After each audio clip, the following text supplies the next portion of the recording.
በጣም ብዙ ጊዜ በጣም አስቸጋሪው ነገር ክርስትና ላይ ቀጥ ብሎ መሄድ ነው። በጣም አስቸጋሪው ነገር እልህ የሚያስጨርሰንም ነገር እሱ ወዳጆቼ። እመለሳለሁ ካልን 2000 ዓመት ነው። በጣም ረጅሙን መጣ። በጣም ትንሽ ነው ቀረ እንጨርስ። አሜን ነው። ለምን በምድረ በዳ ወድቀው ቀሩ የሚል ጥቅስ ለምን እናነባለን? የአባቶቻቸውን ምድር ወረሱ የሚለው ለምን አታነቡ?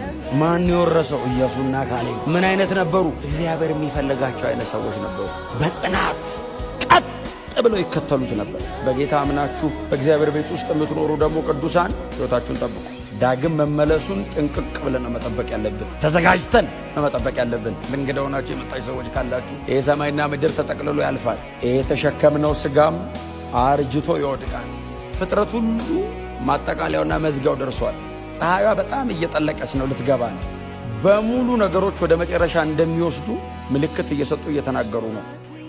ሌላ ሀገር አለ እግዚአብሔር ያዘጋጀው። ይህንን ምድር እግዚአብሔር ለዘላለም አላዘጋጀውም፣ ሌላ አዘጋጅቷል ለዘላለም የምንኖርበት። ስለዚህ ምናልባት በዚህ ምድር ላይ ብቻ ተስፋ የምታደርጉ ሰዎች ከሆናችሁ በእውነት ተስፋ የለም። ተስፋ ያለው በእግዚአብሔር ላይ ነው። ተስፋችን ለዘላለም ነው። በዚህ በክርስቶስ ኢየሱስ በኩል ዞር እንድትሉ ወደዚህ ዘላለማዊ መንግሥት ይኸው በክርስቶስ ኢየሱስ በማመን እንድትገቡ ጥሪ ላደርግላችሁ እወዳለሁ።